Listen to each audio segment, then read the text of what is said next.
Olá, pessoal, seja bem-vindo, seja bem-vinda. Estamos de volta, continuando o nosso projeto Patrimônio Cultural Anápolis, essa iniciativa que é da Taon Soluções Criativas e conta com o apoio da Secretaria de Integração Social, Esporte, Cultura e Lazer, com recursos financeiros provenientes da Lei Aldir Blanc. Eu sigo com eles, André Zé Rigo, José Fábio. Olá. E vocês viram, né? A gente apresentou aí uma série de bens tombados no município. Trouxemos algumas informações e agora a gente vai trazer alguns personagens que a gente acha muito importante destacar, agradecer pessoalmente, né, pela contribuição com relação ao patrimônio cultural aqui em Anápolis. E nesse vídeo você vai ter acesso a esse bate-papo com o professor Jairo. Seja muito bem-vindo, Jairo. Obrigado, Danilo. É um prazer estar aqui com a Andresa, com o Zé Fábio. Chega a ser até uma honra, né, estar aqui nessa mesa partilhando um pouco para nós das também, histórias de Anápolis, né? Jairo, para a gente começar nosso bate-papo, então, para a gente é muito claro o seu trabalho, a sua trajetória, mas apresenta, por favor, para quem está acompanhando, acessando esse material, sua formação, enfim, se apresenta para a gente, por favor. Então, eu sou nascido em Jaraguá, né, aqui próximo a Anápolis. É uma cidade ainda do período aurífero, né? E tem algumas contribuições, eu acho interessante isso, né, no setor da história, essa ligação com Anápolis, né? Jaraguá saiu de lá a Dona Ana das Dores, né, o Gomes Souza Ramos, o Manuel Demóstenes Barbo de Siqueira, que chegou a ser prefeito aqui de Anápolis, a John Lowell, né? A dona Joana, ela passa por Jaraguá e de Jaraguá ela vem para cá, para Anápolis. Então tem uma relação assim bem interessante. A minha trajetória, talvez, Andresa, Danilo, é interessante porque eu me lembro de alguns fatos, essa ligação da infância lá de Jaraguá para Anápolis, né? Eu tinha uns tios aqui em Anápolis e a gente fazia visitas. Eu era o sexto filho mais novo ali de uma família. Quando a gente chegava aqui e via aquele seriado Dallas ou Ginny é um Gênio, a gente voltava para casa, eu era o mais novo, os meus irmãos adolescentes, entrando na juventude ali, eu bem mais novo, voltava no carro falando que Anápolis tinha virado uma metrópole lá no final da década de 70, né? E falando por quê? Porque tinha atores e atrizes hollywoodianos aqui em Anápolis.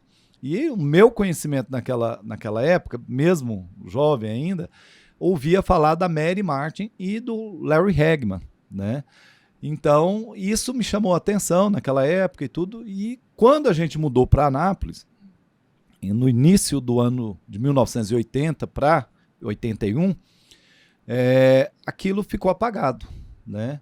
E depois eu fui estudar, fui trabalhar e tive a oportunidade de fazer o curso de gestão pública na UEG, na primeira turma. E lá, na monografia, a gente fez um trabalho bem simples mesmo, Zé, sobre a economia de Anápolis linkado à ferrovia, né?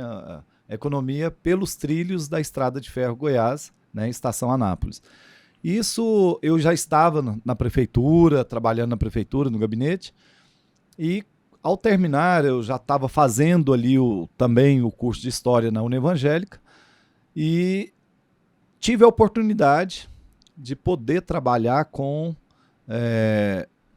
o pessoal da UNB, Armando Bucão, Tânia Montório, Paulo Bertrand, David Pennington, no filme Hollywood no Cerrado, né?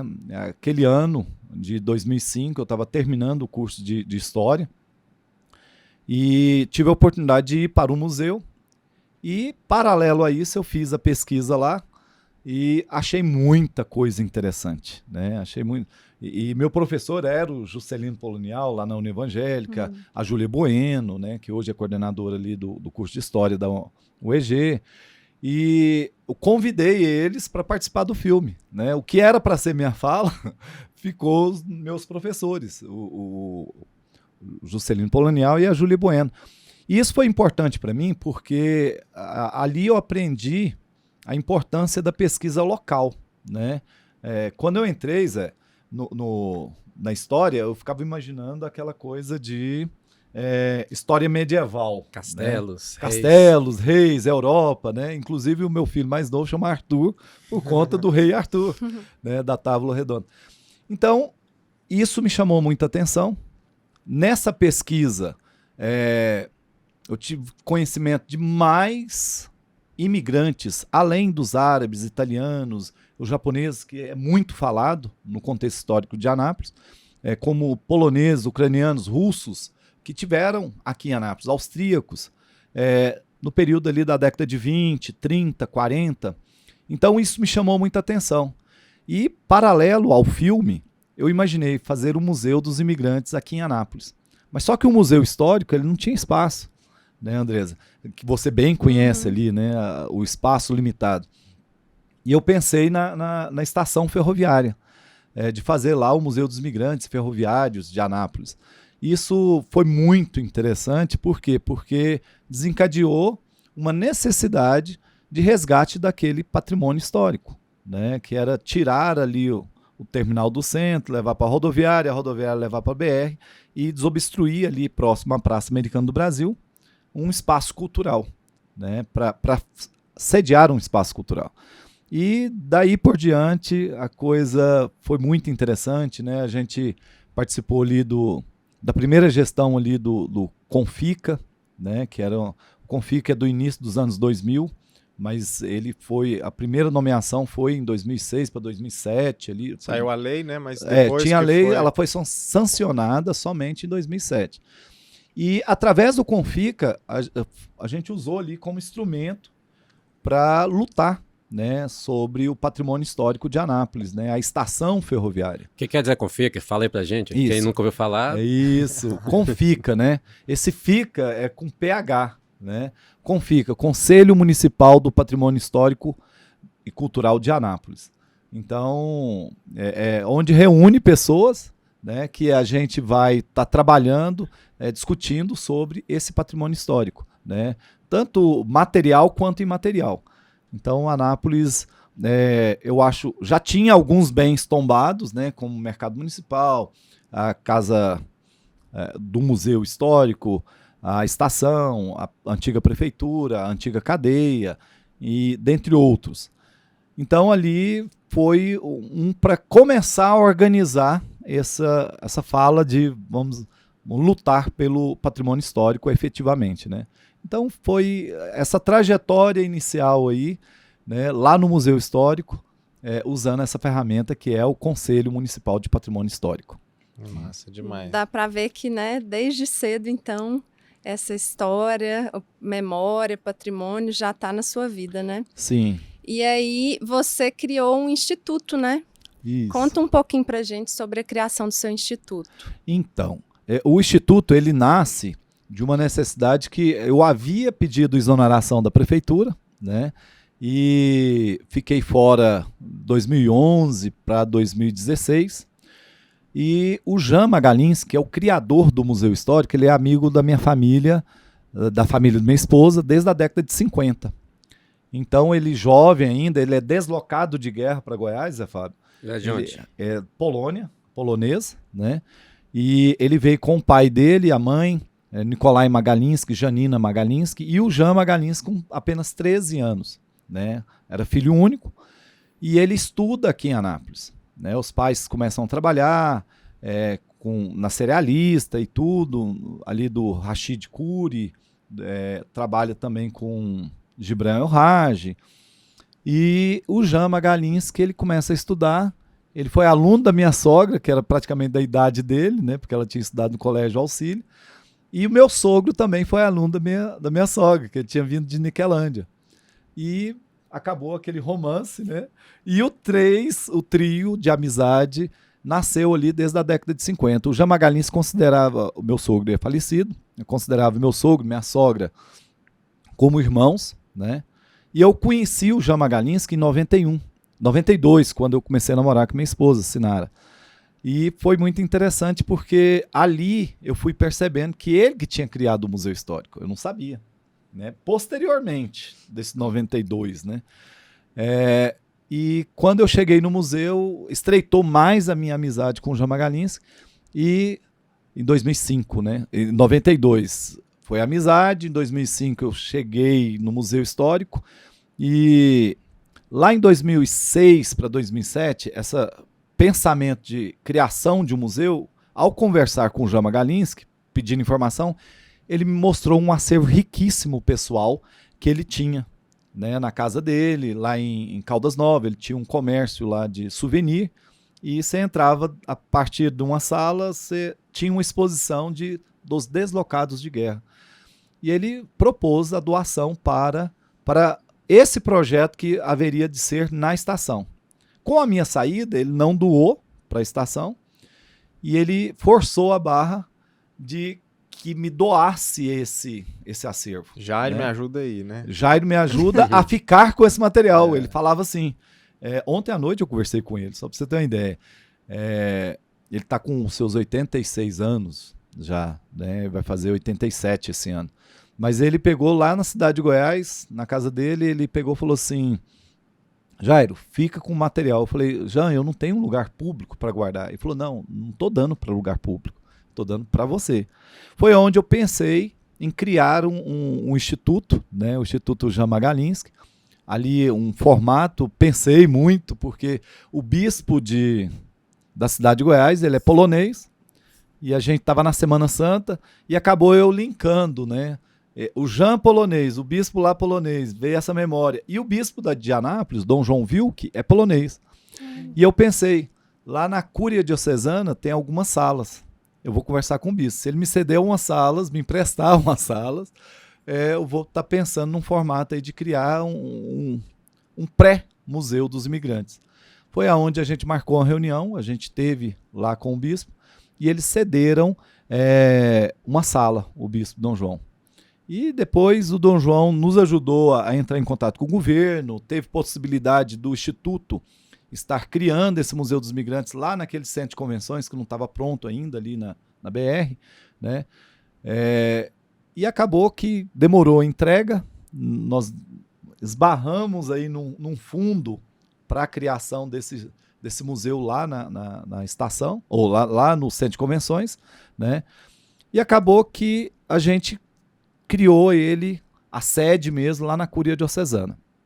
Hoje nós estamos com esse, além dos deslocados de guerra para Goiás, nós temos um acervo aí sobre imigrantes daqui de Anápolis, de árabes e tudo, e das americanas daquele filme que a gente estava trabalhando, né? Eu criei um acervo, adquiri revistas, DVDs, discos de vinil, objetos, e a gente acabou montando essas exposições no Brasil Park Shop, fizemos parceria com a escola de dança, fizemos um espetáculo ali no Teatro Municipal com 600 alunos envolvidos da escola de dança.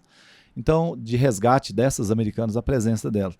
Então eu vejo assim que o Instituto ele nasceu com um acervo rico dos deslocados de guerra para Goiás, do Jean Magalinski.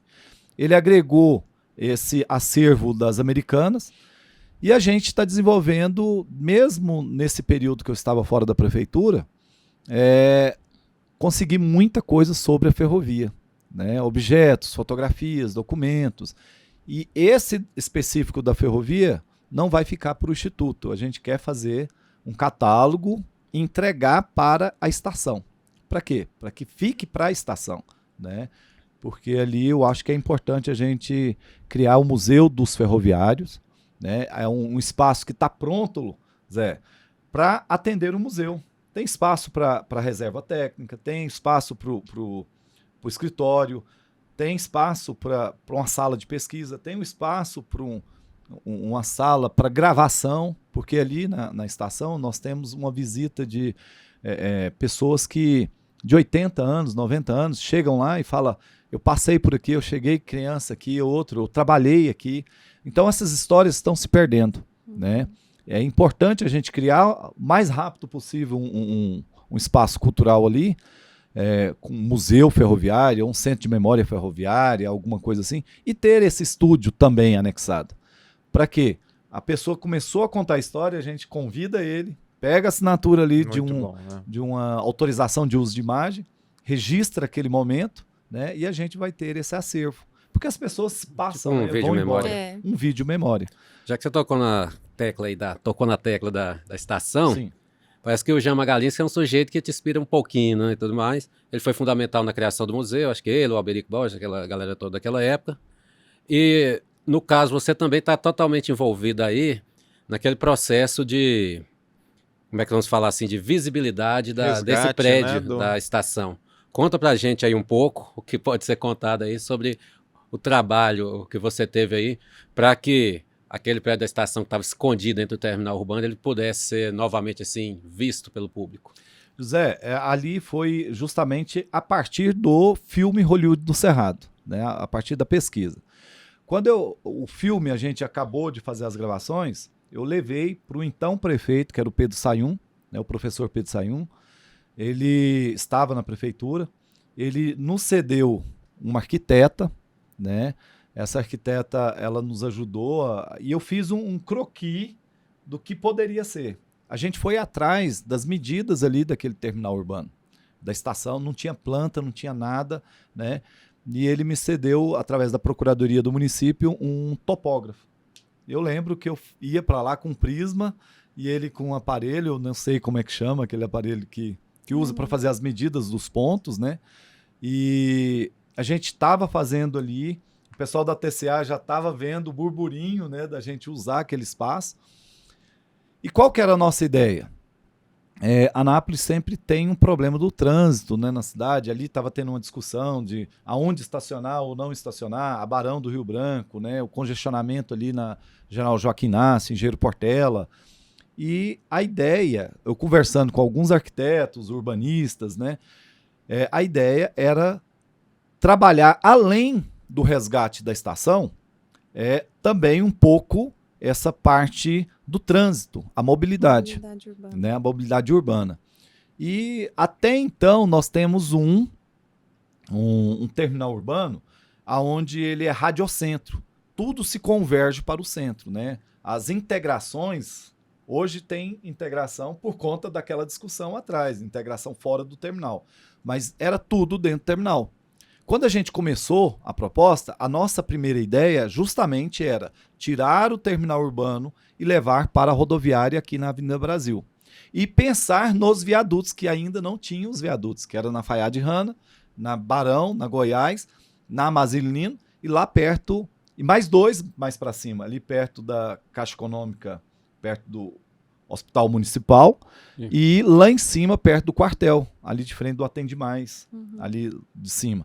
Então, para quê? Para dar viabilidade ali, o trânsito fluir na Brasil, sem congestionar também ali próximo da rodoviária. Esse era o nosso pensamento, né? E aonde ia funcionar a nova rodoviária? Naquela fase, a gente descobriu que estava na mão do governo do estado o antigo Tatico, que hoje é a Avan. E o governo do estado ele queria ter doado para o município aquele prédio, para o município enquanto Associação Comercial e Industrial de Anápolis, a CIA e o CDL. Para quê? Para criar ali um centro de convenções. Só que aí teve uma faiana lá, né? E não sei por que, cargas d'água, os empresários achou melhor escolher uma área e construir o prédio. Então, na hora que eu vi essa brecha, eu pensei, né? Ou lá nesse local, onde é hoje a Avan, ou no antigo campo da Napolina, que é no bairro de Lourdes, que é voltado para a BR. Né? Para quê? Para fazer a rodoviária, a nossa rodoviária aqui do município de Anápolis, ali próximo a duas rodovias importantes federais. Facilitava, a BR-060, né? E a 153. Então, quer dizer, às vezes, a gente tinha informação à época que os ônibus que ia para algumas localidades importantes, você não conseguia pegar dentro da rodoviária de Anápolis. Por quê? Porque ele tinha de entrar no perímetro urbano. E você tinha de ir para Goiânia para pegar esse ônibus e ele acabava passando aqui nas BRs, próximo a Anápolis, vamos dizer assim, praticamente dentro de Anápolis, mas não parava na rodoviária. Então resolveria alguns gargalos, né? E o centro, por exemplo, como que ia abastecer o centro, os usuários do transporte coletivo? Saíram um ônibus circular da rodoviária na Avenida Brasil, que seria o novo terminal, ele entraria na Brasil, pegaria Goiás, subiria até o centro, a Praça Bom Jesus, Praça Americana do Brasil, voltaria. Um ônibus poderia... um fluxo constante, né, que abasteceria esse público. E na época teve um estudo, não sei se foi da UNB, mas contratado pela prefeitura, pelo CMTT, de quantas pessoas que estavam indo para o terminal que iam usar o centro, quer dizer, descer no centro. Foi assustador, porque assim, foi menos de 50%, se não me engano. Tem os dados aí, tem de fazer uma pesquisa para levantar esses dados novamente. Então, quer dizer, as pessoas estavam vindo para o centro para ir para outro bairro. Então, ele fazia a integração. Uma volta, né, ele fazia uma volta, ele ia ao centro para depois ir a outro bairro. Anápolis tem esse problema. Quem mora na região do Campos Elíseos, por exemplo, fica a 3 quilômetros do DAIA. Se ele vai pegar o ônibus para o DAIA, ele tem que ir lá no centro. E acho que aumenta em mais uns que dobra, 15 né? quilômetros o percurso para depois voltar para o DAIA, porque não tem nenhum ônibus que faça aquele percurso por trás lá. A engenharia de trânsito de Anápolis, eu acho que ela poderia ser revista, né? E a prefeitura tem feito alguns esforços. Ontem mesmo, esses dias para trás, a gente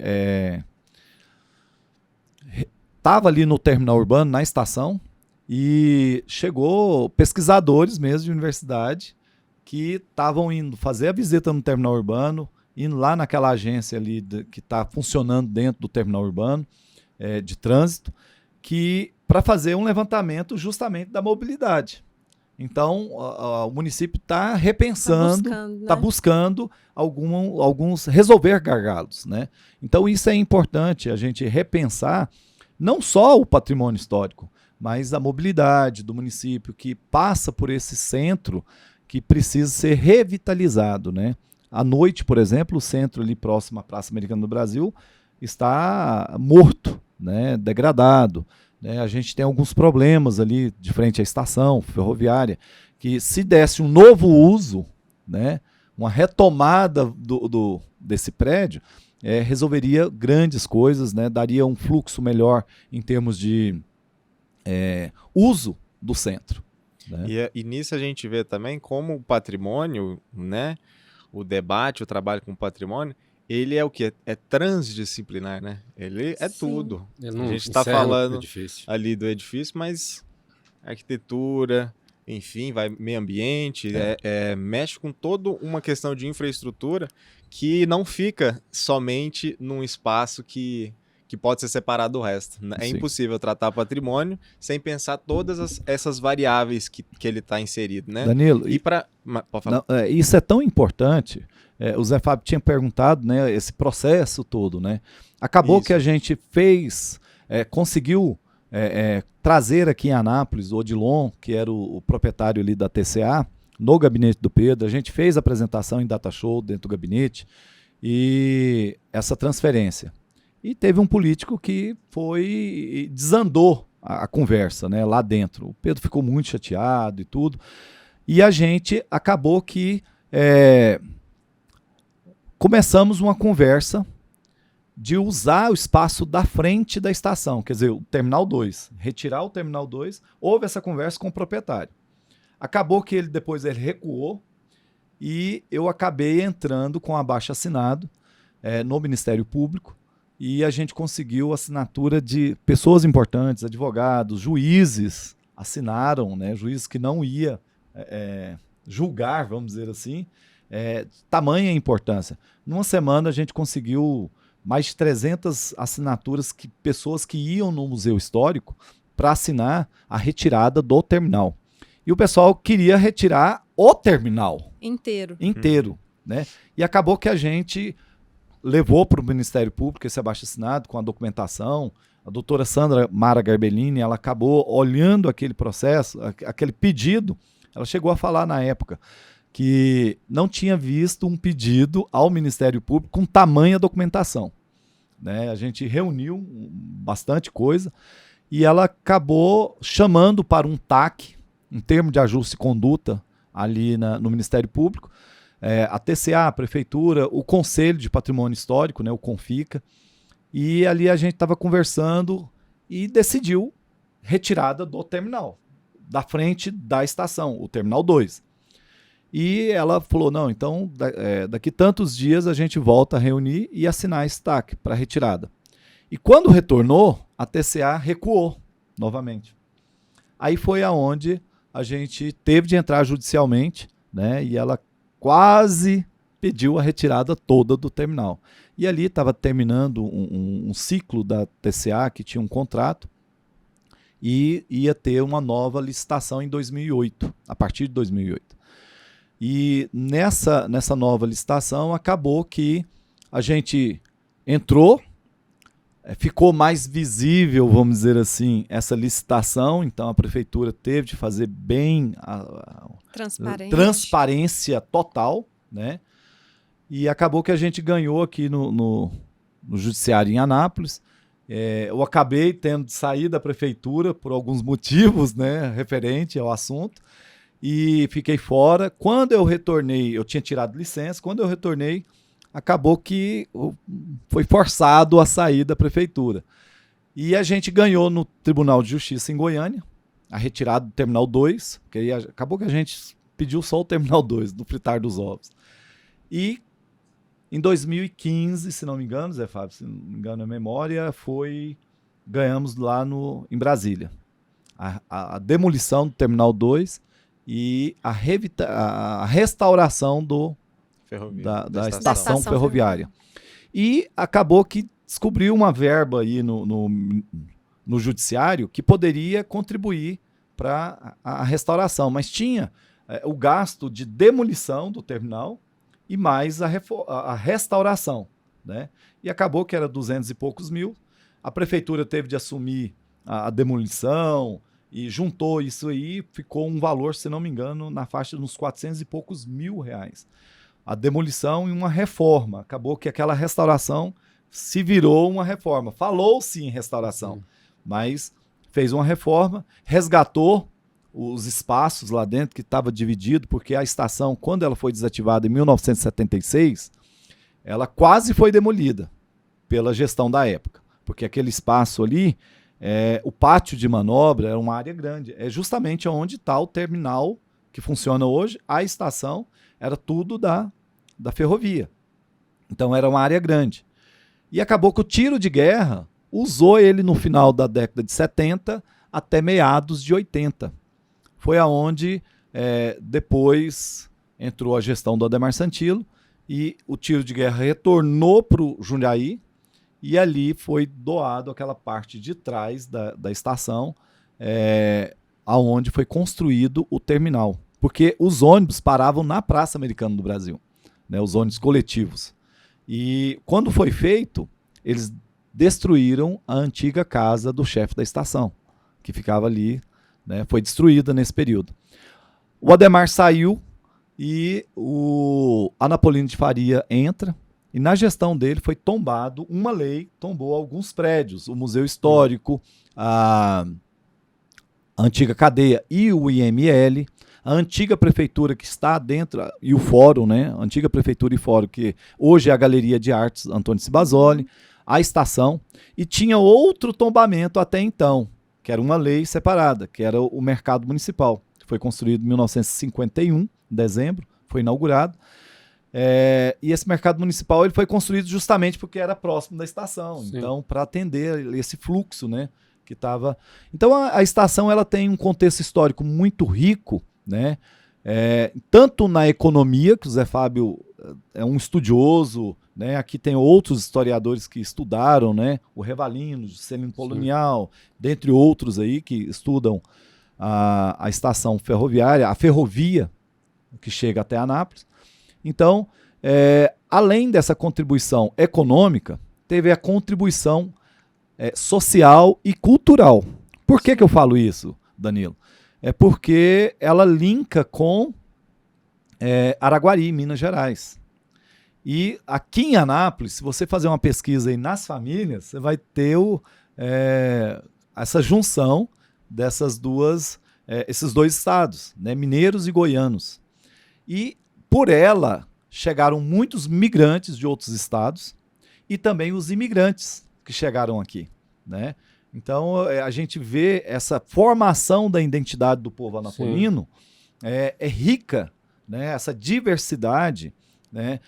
Hoje em dia, o povo anapolino quase que se esqueceu de suas origens. Mas se a gente pegar uma lista de advogados ou de médicos que nasceram aqui em Anápolis, uma lista mesmo, você vai ver descendente de italiano, descendente de japonês, descendente de árabes, dentre outros. Então, e também de outros estados, né, do Brasil. Mas a formação do povo de Anápolis se passa também na estação ferroviária de Anápolis, né? Muito legal, Jair, muito legal. A gente comentou, né? Foi um dos bens que a gente tratou, a estação ferroviária. Seu nome, é claro que foi citado, porque é central essa batalha que você, junto com toda essa intenção social, né? Pensar em uma semana nessa quantidade de assinatura é também resultado de que é um espaço caro, né? Importante para muita gente. E aí você trouxe um material, foi o fim do processo, foi quando Conseguiram, conseguiu, né? Você está com a procuradora? A procuradora embaixo, Sandra Mara Gebellini, né? Essa gestão era o fim da gestão ali, eu acho que um ano antes do fim da gestão do João Gomes, né? E é interessante a gente perceber, eu não estava mais participando da gestão, né? E quem me convidou justamente foi o Ministério Público, não foi a Prefeitura, né, para esse dia aí. Esse daí foi a entrega daquele espaço justamente para começar a revitalização, né? Começar essa revitalização.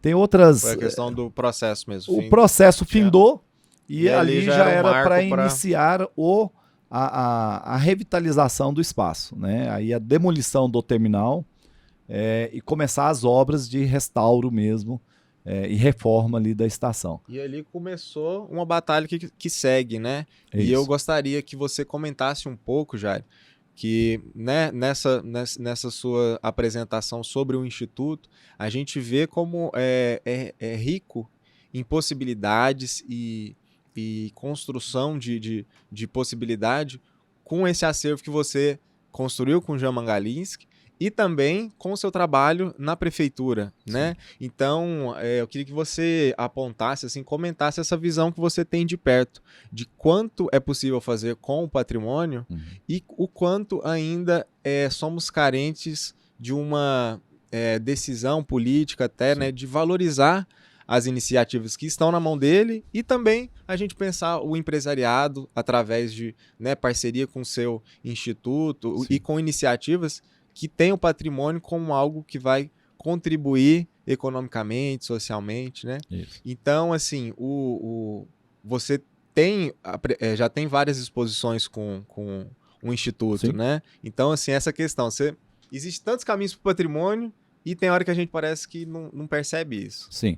É de suma importância a gente, quando eu fui lutar ali somente pela estação, eu não imaginava que a gente poderia tirar assim, uma cobertura, vamos dizer assim, dos outros patrimônios, né? A gente estava lutando por um espaço, um prédio, né?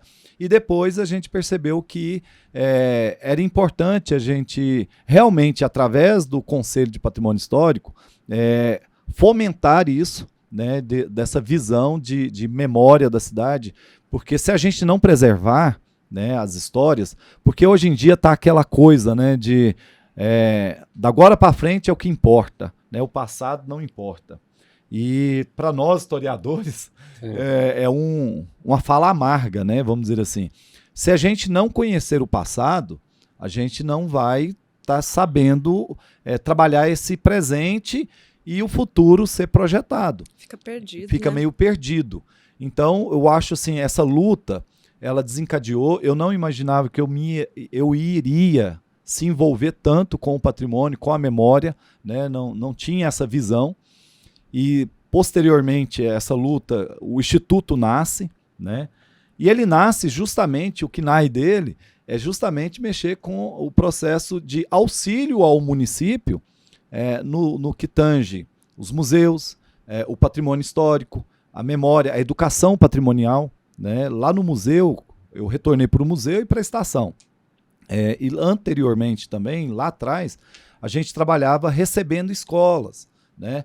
Ali a gente estava muito falando sobre patrimônio, não era só a história do município, né? Às vezes aquelas visitas ali, vai mostrar a casa do Zeca Batista, né? José da Silva Batista, e contar a história política de Anápolis, né? Essa construção. Mas dos usos e costumes de que aquela casa pode rememorar, né? E essa importância do Instituto nesse trâmite do contexto histórico da cidade de Anápolis desencadeou algumas coisas, né? O Instituto nasce por conta dos imigrantes, os deslocados de guerra, que são europeus, que vieram para cá, e as americanas, atrizes hollywoodianas que moraram aqui, a John Lowell, que é esse livro aqui, eu acho que é de suma importância, né? Ele foi lançado aqui no Brasil, nos Estados Unidos, em 1952, que é Poor Man's Land, né? Em 54, ele acaba tendo essa edição, em português, né? Então, o que acontece? O Instituto resgata alguns nichos da história, só que acabou que nós temos outros, né? A Casa JK, por exemplo, né? Um importante espaço que rememora a aviação em Anápolis, né? Ela está dentro de um aeroporto que foi importante aqui para o município na década de 40, na década de 50. Por exemplo, na década de 40 Só cortando você rapidinho. Onde ficava exatamente esse aeroporto na década de 40? Então, ele foi transferido e foi criado o aeroporto, aonde está o aeroporto novo, né? Ali, um pouco acima, na lateral ali da Universitária. Onde fica perto da Santa Isabel, onde só tem nome de ruas de países. Sim.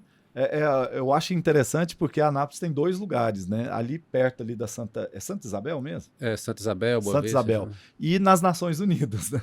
Exato. Que a gente tem essa ligação. Mas lá em cima, onde chegou o primeiro avião, no início da década de 30, né? Mas depois, quando foi construído o novo aeroporto que a gente conhece ali, próximo ao trevo ali hoje Havan, né? Ali para dentro, foi construído um aeroclube também lá. Um galpão onde tinha o aeroclube de Anápolis.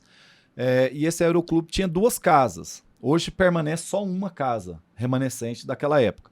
Mas naquela época era importante. Por quê? Porque começou a Segunda Guerra Mundial, Zé, e aqui próximo a Anápolis tinha extração de minérios que eram usados em materiais bélicos, né? Tanto cristalina, com seus cristais para fazer de projeção, de iluminação e tudo, quanto e alguns compostos que eram usados para coisas bélicas mesmo, armamento, né? Então, a Anápolis começou pela Aerovias do Brasil, uma rota que saía lá dos grandes centros, São Paulo, Rio de Janeiro, passava em Anápolis, pegava esse material que chegava aqui, vinha até Anápolis e levava. E o avião era um avião pequeno da Aerovias. Ele era praticamente de cargas, tinha algumas poltronas, né? Eu acho que 12. E as pessoas começaram a comprar passagem para ir para os Estados Unidos. Então ele comprava a passagem aqui no centro da cidade, ali na Manuel da Badia, na antiga Rua Antônio Carlos, e entrava nesse avião. Lógico, ele ia parando em alguns lugares para fazer o abastecimento, né? E chegava em Miami. E ele pegava um avião e descia em Anápolis. Então tinha uma rota internacional. Olha só, hein? E aí cresceu o avião, vamos dizer assim, né? Um avião maior, e teve essa rota, e Goiânia já existia. Aí, posteriormente, com essa rota, a Segunda Guerra acabou, essa rota minguou aqui em Anápolis, então não teve mais essa rota posteriormente. Mas nós temos no Museu Histórico, lá nos jornais de época, uma propaganda grande, falando, né, vai de Anápolis a Chicago, Anápolis a Miami. E você comprava passagem aqui, embarcava naquele avião e descia lá nos Estados Unidos, uma rota internacional. E o que aconteceu na década de 50, né? JK, ele assumiu na sua campanha, que foi começada aqui em Goiás, né? E ele prometeu em construção de Brasília. Aí ele marcou com o governo do estado uma assinatura, que era para o dia 18 de abril de 1956. Era para ser bem de manhãzinha lá em Goiânia. Aconteceu que tampou a serração, tampou a neblina, tampou a pista, não pôde pousar lá. Aí os rádios amadores, né, conversando, e a pessoa descobriu que poderia descer o avião presidencial aqui em Anápolis. O Eris Guimarães, que era o dono de um bar, juntamente com um vereador, o Amador Abdala, conversando com o rádio amador que tinha chegado no bar lá, bem de madrugada, e eles decidiram ir na manhã, em vez de ir para Goiânia para recepcionar o presidente lá, que estava tendo governador, senadores, deputados federais, deputados estaduais, prefeitos de outros municípios, e a população que ia receber o presidente na parte da manhã, que era bem no início da manhã, porque ele tinha um compromisso com a Petrobras na Amazônia, né, que inclusive o presidente da Petrobras estava dentro, ia ser um evento na madrugada, ali 5 horas da manhã, 5h30 da manhã. E acabou que, por conta dessa neblina, eles vão no aeroporto mais próximo. Qual que era? Anápolis. E na hora que o Eris Guimarães, o Amador, está chegando no aeroporto, o avião com um farolzinho, 5h30 da manhã, aterriza, o presidente com a comitiva desce desse avião e para tomar café, para ir ao banheiro e tal. E em conversa ali, né, eles convencem o presidente a assinar aqui. Por quê? Porque ele ia perder tempo, ele teria que voltar para Goiânia e ele tinha outro compromisso. E o presidente mandou pedir a pasta lá, tirou o documento, datilografado, estava escrito Goiânia, ele risca, assina, faz uma ata ali, os presentes, poucos, assinam essa ata, e o presidente dá uma cópia, que era tudo no carbono, não era, era tudo no carbono, dá uma cópia para o vereador Amador Abdala, para que ele reunisse os vereadores extraordinariamente, né, ali, e contasse, chamasse a imprensa que foi assinado e não em Goiânia. E telegrafaram o Goiânia e falaram, já foi assinado lá em Anápolis. Aí, isso foi um bafafá, saiu na imprensa e tudo, e a coisa continuou. Então, Anápolis, ela acabou assinando a certidão de nascimento de Brasília, né, a criação da nova CAP e a transferência, que era numa mensagem só, que o presidente falava. A mensagem de Brasília, né? A mensagem de Brasília, né? Ele falava, se ele tivesse um erro ali, os opositores ia pegar e não ia deixar ele construir Brasília, né? Então, ele falava que a mensagem ela tinha que estar completa. Ela não podia ter brecha, porque o Congresso ia autorizar, mas com alguma brecha. Aí essa mensagem ela foi assinada aqui em Anápolis, dentro de uma das casas. E essa casa foi preservada. No início dos anos 2000, o Eris Guimarães, ainda já idoso, mas ele conversa com o prefeito da época, o governador da época, e cria o Memorial Casa JK. E ele recebe ali uns banners, alguns objetos, a caneta que o Eris tinha roubado do JK, né? Estava presente, essa caneta infelizmente sumiu, e eles recebem alguns banners do Banco do Brasil, que estava comemorando, tinha comemorado, acabado de comemorar, no ano de 2002, o centenário de JK. E o Eris foi reformada a casa, dado um restauro, e ele começa a receber escolas ali. Então teve uma educação patrimonial também, com a pessoa que vivenciou a história, né? Eu cheguei aí lá no início e tudo, eu tenho algumas fotos, e é importante da gente ver isso, porque quando a morte dele chegou em 2012, 2013, se não me engano, a casa ficou fechada. O município não assumiu, o Estado não quis tocar o projeto, né, e ele ficou fechado. O Ministério Público Federal entrou nisso e está conversando com o Instituto Jamagalinsk para que o Instituto possa receber aquela casa e desenvolver o projeto da casa memorial. E nós temos já um plano de trabalho, né, de ali rememorar isso. A importância da aviação em Anápolis, que passa quando chega o primeiro avião aqui, a história da aviação mesmo no Brasil, no mundo, pode contar ali, não dentro da casa, mas num galpão anexo, vamos dizer assim, através de plástico modelismo, que aqui é muito presente por conta da base aérea, né? Contar toda essa história e fechar com a chegada da base aérea. Então, é importante um espaço muito importante para a história de Anápolis que liga com a nossa capital federal, né? Muito legal.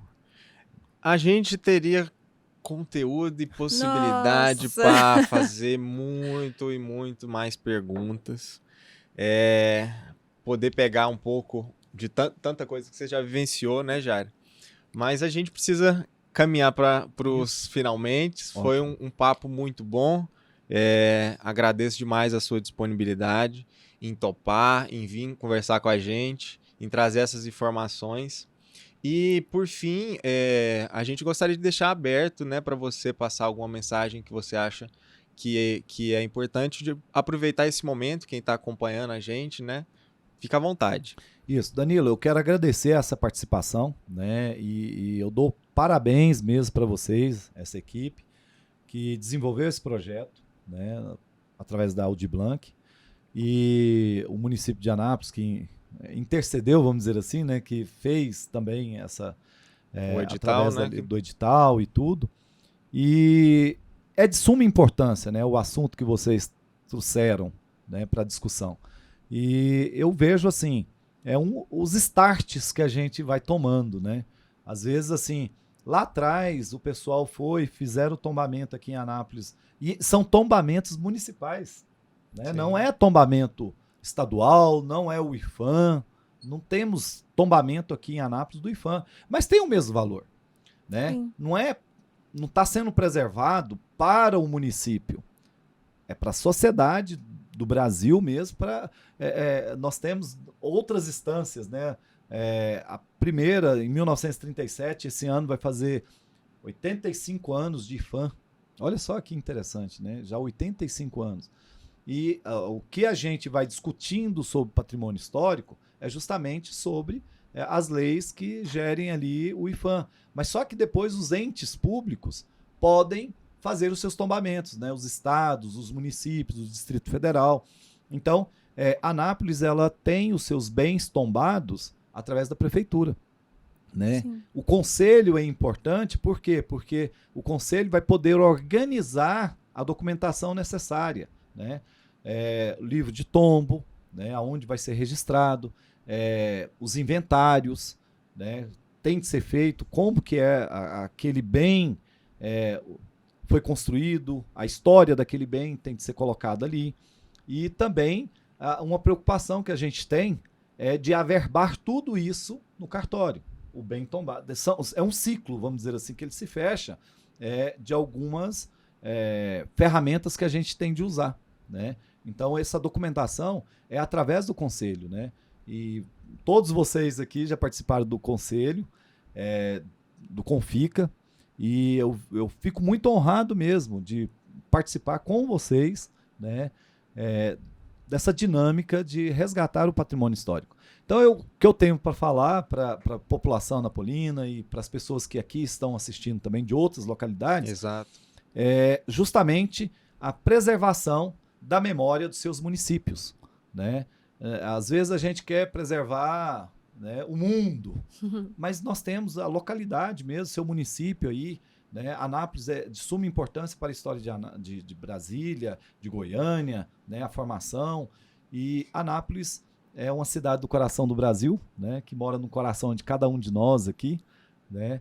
E tem muita coisa ainda que tem que ser feita, né? Não quer dizer que o que está tombado é o que basta, né? Tem objetos patrimoniais, o tombamento material, ele se passa pelo bem imóvel e pelo bem móvel, né? Nós não temos no Confica, no nosso tombamento, os bens móveis, né? Por exemplo, sempre me vem na cabeça a imagem de Santana, que foi feita por Veiga Vale. Ela está guardada lá na paróquia, na matriz de Santana, e bem guardada. Mas ela pode ser tombada, né? Não precisa sair de lá. Eles estão preservando ela, mas ela tem que ser registrada no nosso Confica. Sim. Né? Os bustos aqui, né? Nós temos o busto Gomes Souza Ramos na Praça Bom Jesus, dentre outros. Não é só ele. Mas Sim, os tem bustos contam a história do município. Então Sim. isso é de suma importância, né? A história da base aérea também, com os seus mirages nas praças, nos locais ele colocado aí. A, a população futura não é só para nós. Às vezes a gente pensa que é só para a gente, mas a população futura ela tem disponível muita coisa que a gente, nós, cada um de nós, lutarmos, né, para que seja preservado.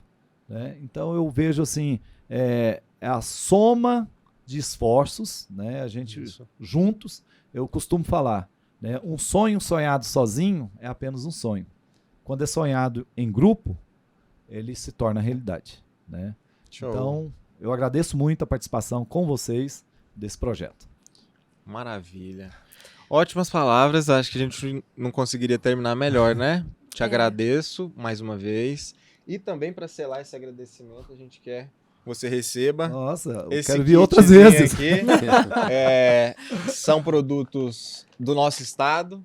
É um kit da Nós Nudes também. Quem quiser, por favor, procure depois. Olha só. A questão principal é mais deixar esse agradecimento, viu, Jair? Aqui eu peguei coisa que eu já conheço. É ótimo. E pra gente pensar também que existe, extrapola tantos limites, né? Pra gente valorizar o que é próximo da gente, não é verdade? Sim. Muito obrigado, Jairo, mais uma vez. Que mais e mais projetos a gente consiga desenvolver juntos, da maneira como você colocou, de entendendo que isso é uma causa coletiva e que só traz bem para toda a sociedade. A gente encerra então esse episódio. Vocês gostariam de falar mais alguma coisa? Sim, quero agradecer por dividir com a gente seu conhecimento, por tanta luta até hoje, né? É um prazer, né? Já falei isso no início, mas é muito bom estar aqui com você e dividir essa luta com você. Obrigada, viu? Antes do Zé Fábio falar, eu só quero registrar, o meu conhecimento parte também de vocês. Né? Eu aprendi muito com você, como arquiteta. Eu acho que o arquiteto ele tem esse trabalho do patrimônio, né? Ele nos ajuda muito, nós historiadores, os museólogos, os arqueólogos, né? Então são conjuntos de profissionais. Então eu tenho aprendido muito com o Zé Fábio. Já troquei muitas ideias, os escritos dele. Então, o Danilo sempre interessado, né? Quando eu conheci o Danilo, na verdade, assim, depois de você, eu percebi que o Danilo, ele regaça as mangas mesmo, né? Sim. Então, a gente acaba aprendendo também, né? Não é só transmitir, né? A gente constrói junto, né? Constrói juntos, isso mesmo. É isso, não, agradeço a presença. Eu acho que nunca é o suficiente, a gente nunca vai agradecer o suficiente. Você é uma pessoa fundamental mesmo. A gente direto conversa sobre diversos temas aqui da história, divergimos de alguns, concordamos com outros. E isso é fundamental nesse andamento.